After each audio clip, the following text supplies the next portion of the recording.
Llegando entonces al capítulo 5, dice, justificados pues por la fe. Esto resume todo lo que se ha venido hablando en la segunda mitad del capítulo 3 y todo el capítulo 4 con Abraham. Justificados pues por la fe, que quede claro, lo remacha, tenemos paz para con Dios por medio de nuestro Señor Jesucristo, por quien también tenemos entrada por la fe a esta gracia, en la cual estamos firmes, y nos gloriamos en la esperanza de la gloria de Dios. Y no solo esto, sino que también nos gloriamos en las tribulaciones, sabiendo que la tribulación produce paciencia, y la paciencia prueba, y la prueba esperanza. Y la esperanza no avergüenza, porque el amor de Dios ha sido derramado en nuestros corazones por el Espíritu Santo que nos fue dado. Porque Cristo, cuando aún éramos débiles, a su tiempo murió por los impíos. Ciertamente apenas moriría alguno por un justo. Con todo, pudiera ser que alguno osara morir por el bueno. Mas Dios muestra su amor con nosotros, versículo tremendo, clave, mas Dios muestra su amor para con nosotros en que siendo aún pecadores, Cristo murió por nosotros. Pues mucho más, estando ya justificados en su sangre, por él seremos salvos de la ira. Porque si siendo enemigos fuimos reconciliados con Dios por la muerte de su Hijo, mucho más, estando reconciliados, seremos salvos por su vida. Y no solo esto, sino que también nos gloriamos en Dios por el Señor nuestro Jesucristo, por quien hemos recibido ahora la reconciliación. Entonces, observamos que el primer resultado de la obra de Cristo ha sido la paz. No la paz de Dios, de la que nos habla en otras partes, sino la paz con Dios, que es diferente. Ya que fuimos declarados justos a los ojos de Dios por medio de la fe, estamos en paz con Dios, por nuestro Señor Jesucristo, por el camino a causa del Señor Jesucristo. La paz y la reconciliación, por lo tanto, no se pueden ganar. Son un regalo derivado de la obra de Jesucristo. Tener paz con Dios es un regalo increíble. Estar en paz con nuestro Creador. Estar en paz con nuestro Padre. Estar en paz con el juez. Estamos en paz con el Señor. Sí, pero peco, y si el pecado, estás en paz con el Señor.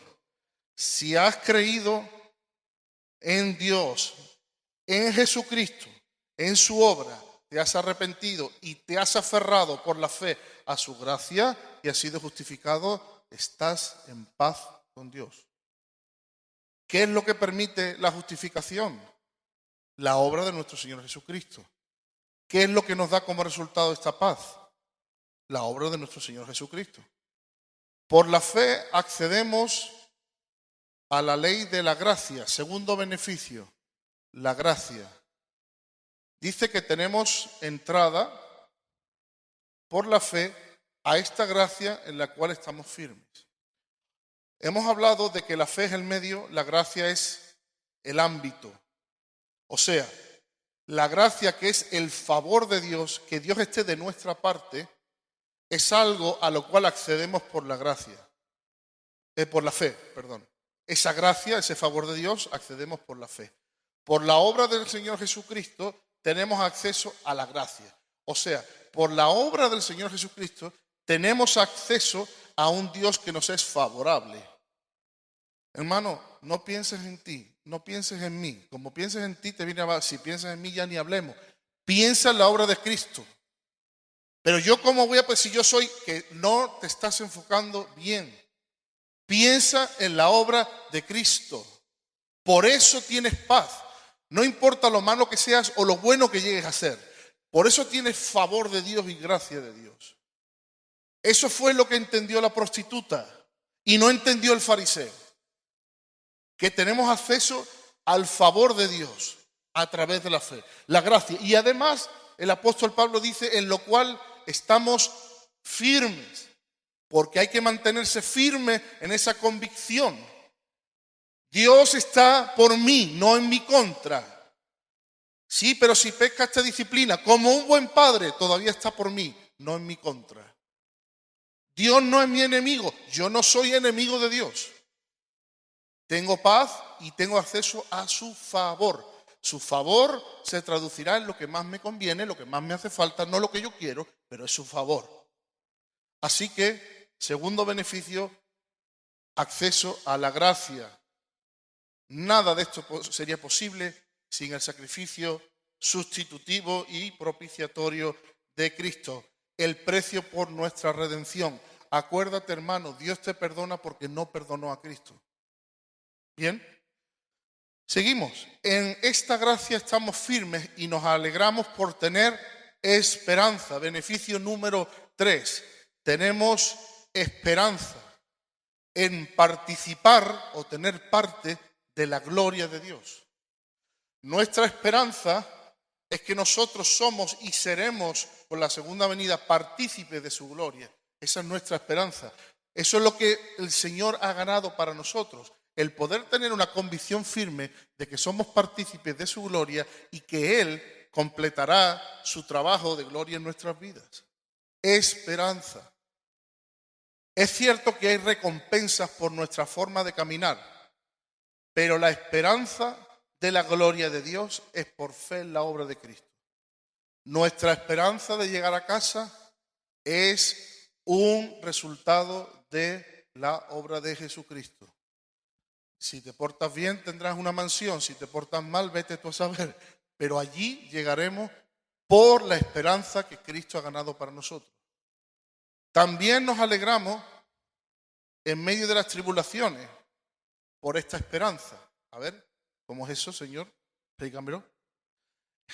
Y no solo esto, dice el versículo 3, sino que también nos gloriamos, porque claro, antes nos gloriamos en la esperanza. O sea, ¿qué cacho de esperanza tengo en que un día Dios va a completar su obra de gloria en mí? Y ahora sigue, dice, pero sigue, ¿qué cacho de esperanza tengo cuando paso por las tribulaciones? Gloriarse. Gloriarse tiene un sentido de, cuando dice, me gloriaré, no me gloriaré en esto, no me gloriaré en lo otro, me gloriaré en mi Dios, me gloriaré en el Señor. En un sentido de sentir, oye, pues, esa satisfacción, ¿verdad?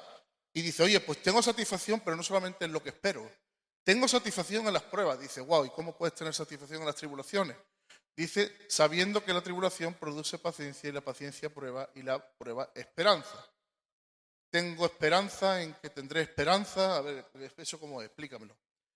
Lo que nos está diciendo aquí es, número 1, que podemos gloriarnos en las tribulaciones primero porque sabemos que cumplen un propósito. No es lo mismo pasar por una tribulación pensando en que no vale absolutamente para nada o pensar que eso Dios lo puede usar para un propósito. ¿Qué propósito? Nos lo dice, produce paciencia. La única manera de aprender paciencia es esperando cosas. ¿Cómo se desarrolla la paciencia? Esperando, ¿no? Entonces, la tribulación desarrolla nuestra paciencia. Y la paciencia prueba. ¿Qué significa eso de prueba ahí? ¿La paciencia trae más pruebas? No. Lo que dice es que la paciencia es aprobada por Dios, es algo que le gusta a Dios. Dice, la tribulación cumple un propósito, nos ayuda a desarrollar paciencia, ojo con paciencia, firmeza, resistencia, aguante, constancia, solidez. Y esto nos produce carácter que es aprobado por Dios. Por eso, cuando uno dice, en una tribulación, yo puedo gloriarme de que Dios, de esta tribulación, va a hacer de mí una persona más firme, más sólida, más constante y por lo tanto salgo del otro lado de la tribulación con más carácter. Y a Dios le gusta el carácter.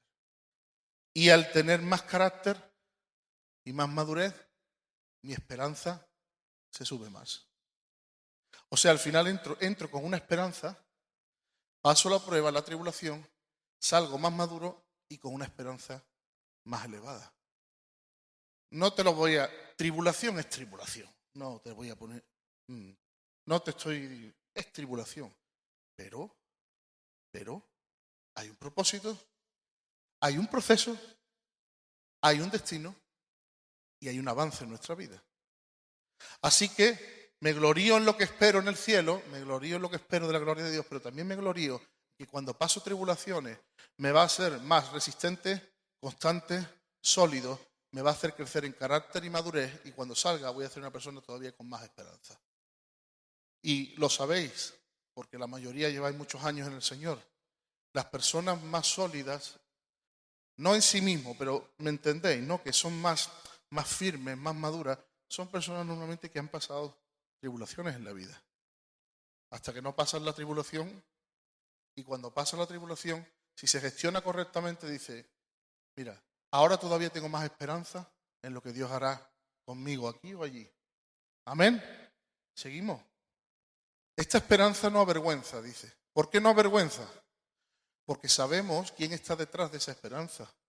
Porque sabemos que no nos va a defraudar. Porque sabemos que no nos va a dejar tirados. Porque sabemos cuánto nos ama el que nos ha dado la esperanza. ¿Cómo lo sabemos? Porque Él ha derramado su amor en nuestros corazones. Al percibir con el derramamiento del Espíritu Santo, el amor de Dios viene a nuestros corazones. Al percibir su amor, nuestra esperanza se afianza, porque sabemos que la persona que lo ha prometido y en quien esperamos, no falla. No es lo mismo tener una esperanza en a ver si me toca la lotería, en tener una esperanza en un Dios que me ama. Por eso es una esperanza que no avergüenza. Este amor que Dios ha derramado en nuestros corazones por Jesucristo, este tipo de amor, es lo que llevó a morir a Jesucristo por nosotros cuando éramos totalmente incapaces de salvarnos, cuando éramos débiles, cuando éramos impotentes para salvarnos. Este amor lo llevó a entregarse por nosotros. El amor de Cristo fue tan grande que nos alcanzó no cuando estábamos bien o teníamos algún mérito, sino estando en la condición de pecadores. Dicho en pocas palabras, Cristo amó a los malos. Cristo amó a los malos. Por lo tanto, este mundo tiene posibilidades. ¿Y qué malos son? Posibilidades tienen. Y por cierto, ninguno de nosotros éramos buenos. Me parece que lo dijo antes por ahí, ¿no? En algún sitio. No hay bueno, no hay justo ni uno. Pero por si acaso no lo repite. Sino que nos amó estando en pecado. Ahora, ojo con esta parte de los cuanto más. Esta parte de los cuanto más, a ver si el Señor nos ayuda a entenderla. Vamos con los cuanto más. Versículo 8. Mas Dios muestra su amor con nosotros en que siendo aún pecadores, Cristo murió por nosotros. Pues mucho más, o cuanto más, estando ya justificados en su sangre, por Él seremos salvos de su ira. Ojo, aquí hay un paralelo, ¿vale? Que además viene ahora después. Porque siendo enemigos fuimos reconciliados. Otra vez habla en pasado. Siendo enemigos, madre mía, fuimos reconciliados con Dios por la muerte de su Hijo. Mucho más, otra vez, ¿cuánto más? Mucho más, estando reconciliados seremos salvos por su vida. Y no solo esto, sino que cuánto más, sino que también nos gloriaremos en Dios por el Señor Jesucristo, por quien hemos recibido ahora la reconciliación. Escenario número 1.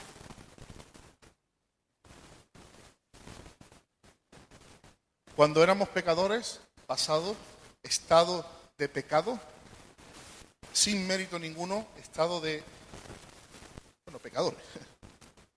Cristo nos ama y muere por nosotros. Y Pablo dice, os lo voy a repetir, cuando no erais nadie, cuando erais enemigos de Dios, cuando erais pecadores, Cristo os amó. Ahora, ¿cuánto más ahora que ya estáis justificados por su sangre, seremos salvos de su ira? Si Cristo te amó cuando eres su enemigo, ¿cómo te tratará cuando eres su amigo? Si la gracia de Dios se derramó por su amor cuando eras su enemigo, ¿cómo será la gracia que se derrama para tu vida, para vivir la vida, ahora que eres su amigo? Les está diciendo Pablo. Si cuando estabais en esta condición Él les amó, cuánto más, mucho más, ahora estando en su familia, seréis salvos de su ira. Seréis libres del juicio eterno. Cuanto más, ahora. Pero sigue y dice, porque si siendo, otra vez pasado, enemigos, fuimos reconciliados con Dios por la muerte de su Hijo, mucho más, estando reconciliados, seremos salvos por su vida. O sea, si la salvación de Dios se extendió cuando estábamos en pecado y éramos sus enemigos, ¿cuánto más se derramará su salvación ahora que estamos en reconciliación con Él? La gracia que hay para ti no es la gracia que hay para un inconverso. La salvación que hay para ti no es la salvación que hay para un inconverso. Inicialmente sí, pero tú ahora estás en la familia. Si ahora estás justificado, tienes estatus de justificado, estatus de perdonado, estatus de en paz con Dios, estatus de acceso a la gracia, tú estás en una posición muchísimo mejor que la que está el pecador. Y entonces Pablo le está animando a decir, oye, si Cristo os trató así cuando eres enemigo, ahora que sois amigos, ¿a cuánto más podéis aspirar de esa gracia, de ese favor, de esa salvación por su vida? Y no solo esto dice, sino que también nos gloriamos en Dios. Lo que está diciendo es, yo me glorío ya no en lo que estoy recibiendo, sino en el dador de lo que me está dando. Por eso nos gloriaremos en Dios, por nuestro Señor Jesucristo, en quien hemos recibido reconciliación. O sea, en el último versículo lo que está poniendo es el beneficio a un lado y centrándose en el dador. Y diciendo, es que la gloria más grande que tenemos no es los beneficios de la salvación, es el Salvador. El tener acceso al Salvador es el beneficio más grande que tenemos. Entonces está levantando la mirada primero hacia los beneficios, pero luego al que está detrás de los beneficios. Claro, esto a ver si nos entra, ¿verdad? Nuestro regocijo y nuestra gloria son en Jesús.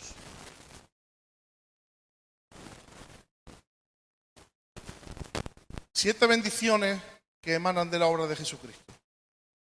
Una clasificación de un señor que se llama McDonald, que me gusta mucho, ¿vale? Número 1, lo hemos dicho, paz. Número 2, entrada a la gracia ilimitada, que nos hace aceptos. Le agradamos porque estamos en Él. Hermano, menos odiarse a uno mismo y más darle gracias a Dios. Que yo soy... Escúchame, ¿Dios te acepta en el amado o no? Sí, gloria a Dios. Yo soy un petardo, yo soy un esto, yo no valgo para nada, yo no sé cuánto. A ver si el Señor consigue perdonarme porque yo soy impresentable. Hermano, cambia ese discurso. Cambia ese discurso. Porque si es por obra, no tienes nada que hacer. Y si es por Él, dale gloria a Dios. Padre, tú me has aceptado en el amado. Tengo acceso a tu presencia. Me aceptaste. Me has recibido. Te gustó. No mi pecado, pero yo como hijo me has aceptado en Jesucristo. Por eso te agradas en mí. No en mi pecado, pero en Jesucristo. Firmes en su gracia. Decíamos gloriarnos en la esperanza. Decíamos también gloriarnos en las tribulaciones. Dios usa las tribulaciones. Dios sabe cuánto podemos soportar. Y, por cierto, los no cristianos también pasan tribulaciones. Por lo menos un hijo de Dios las pasa con propósito. Número 5, la seguridad en Cristo. Ya lo estábamos diciendo, pero te lo repito. Mucho más la liberación de la ira. Eso tiene que ser un fundamento. firme. Mucho más la preservación por su vida. Mucho más el don de la gracia. Mucho más el reinado del creyente en vida, versículo 17. Mucho más la gracia abundante. Y a la hora de gloriarnos, en última instancia nos gloriamos en el dador, no en el don. Hemos recibido esta reconciliación y esta expiación y por ella se ha restablecido la armonía con el Padre. Ya no hay más separación. ¿Todo por qué? Por el amor de Cristo. ¿Cómo es el amor de Cristo? Bueno, el amor de Cristo, como lo describe aquí, tiene 3 rasgos fundamentales. Número 1, murió por los impíos. O sea, que ama a quien no tiene ningún merecimiento de ser amado. Segundo, Él hizo esto cuando éramos débiles, flacos, impotentes. O sea, que Él no esperó a que nosotros pudiéramos llegar. Su amor fue el que se acercó a nosotros y cubrió el camino que faltaba. Y número 3, lo hizo a tiempo. Dice, en su tiempo, Cristo murió por nosotros. Justo cuando debería acontecer. En el momento donde hizo falta el amor, intervino el amor. Este es nuestro ejemplo, el amor de Cristo. Un amor que ama al que no se lo merece, al que no puede hacer mérito. Un amor que ama al que no llega, no espera a que llegue, sino sabiendo que no llega, lo ama. Y un amor que no se retrasa, un amor que cuando llega el momento, fluye. Este es el amor con el que Cristo nos amó. Este es el amor con el que nosotros hemos recibido en nuestros corazones por el Espíritu Santo. Por lo tanto, recordamos que en el capítulo 3 Jesucristo nos fue revelado como nuestra propiciación. En el capítulo 4 Jesucristo nos fue revelado como nuestra justicia en la resurrección. Y en el capítulo 5 Jesucristo nos es revelado como nuestra reconciliación. ¿Y qué pasa con nuestro comportamiento? Bueno, todo cristiano tiene el Espíritu Santo, pero no todo cristiano vive en la plenitud del Espíritu Santo, ni todo cristiano camina guiado por el Espíritu Santo. Por eso a veces pasa lo que pasa. Pero lo que Él ha ganado para nosotros es paz y tener paz con Él. Además, Él nos ha ganado para nosotros no solamente perdonar nuestros pecados, sino morir al pecado. Esta parte que viene ahora, vamos a empezar un poquito y paramos. Los siguientes versículos, desde aquí hasta el final del capítulo, es la parte principal legal que nos da el derecho a vivir un estilo de vida.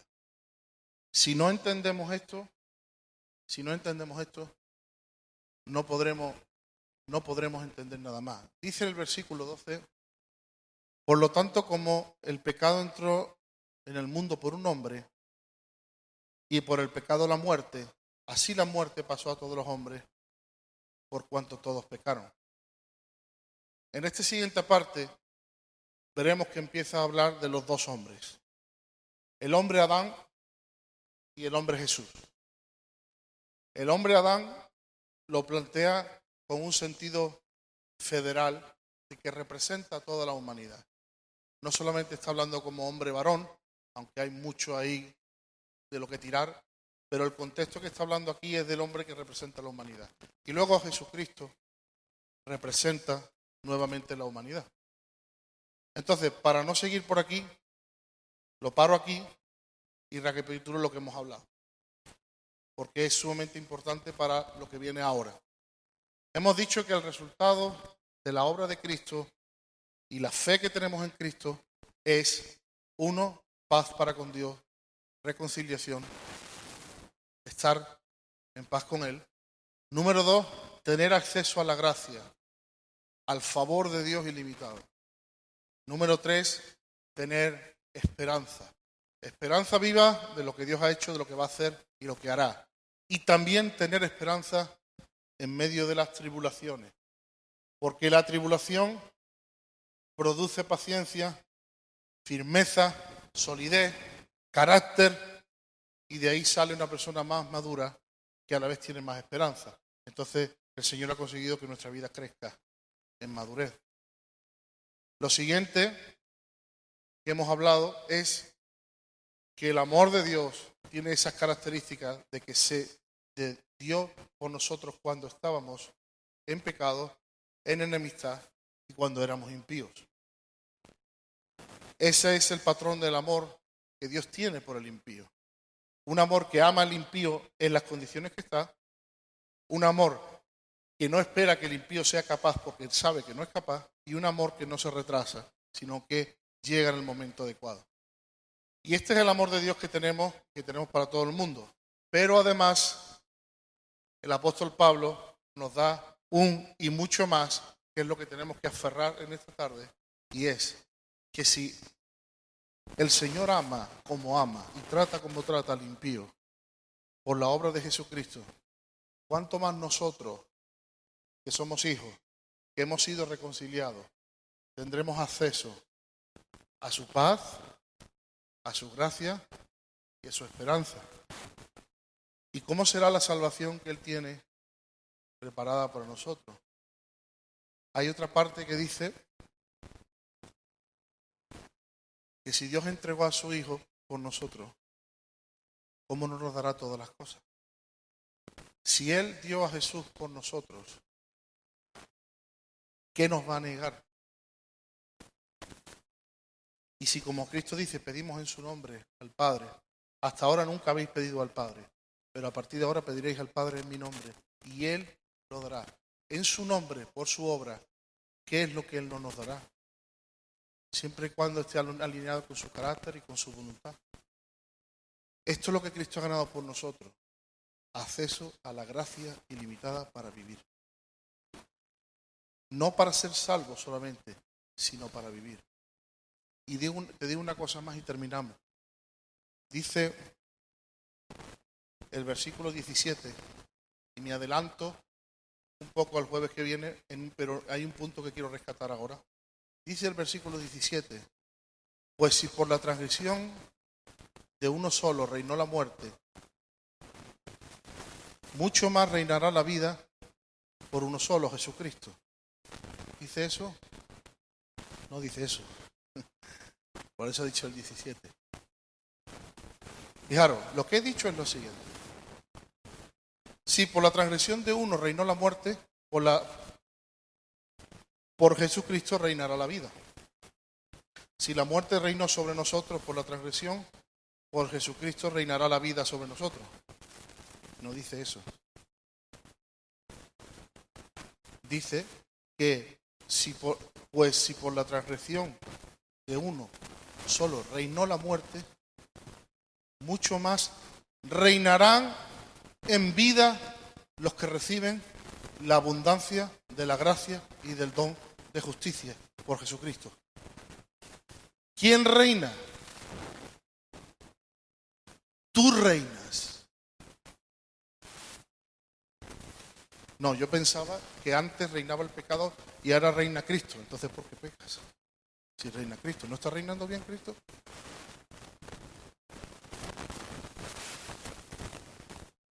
Si tenemos una paz que Él nos ha comprado, si tenemos un acceso a la gracia, ¿para qué es esa gracia? ¿Para qué es ese favor? Para que nosotros reinemos. Claro, sometidos a su reinado, porque reinamos en obediencia, presentamos nuestros cuerpos en obediencia a la justicia. Pero ¿quién ejerce el reinado? Los que han recibido la gracia y el don de la justicia.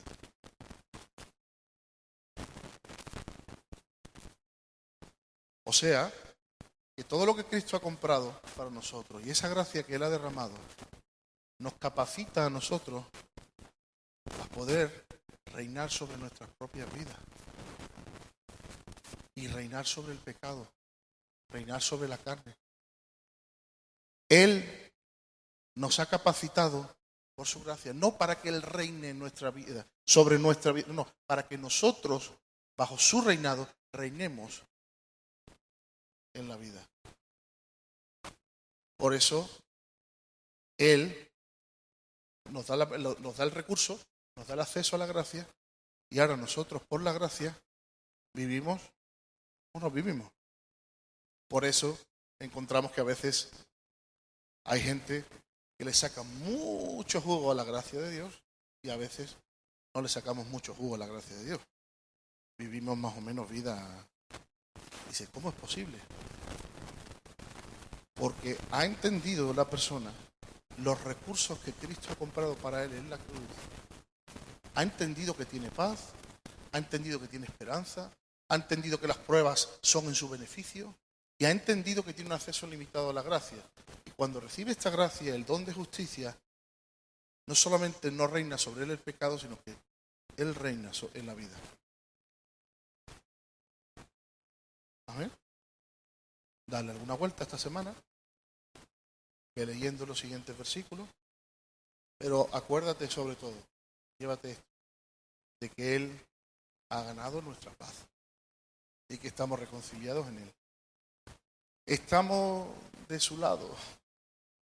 Todo lo que tengamos que buscar a Dios para cambiar, todo lo que no hayamos entendido, la revelación que nos falte, todo, Él sabe nuestras carencias, pero estamos de su lado, pero estamos en tu barca.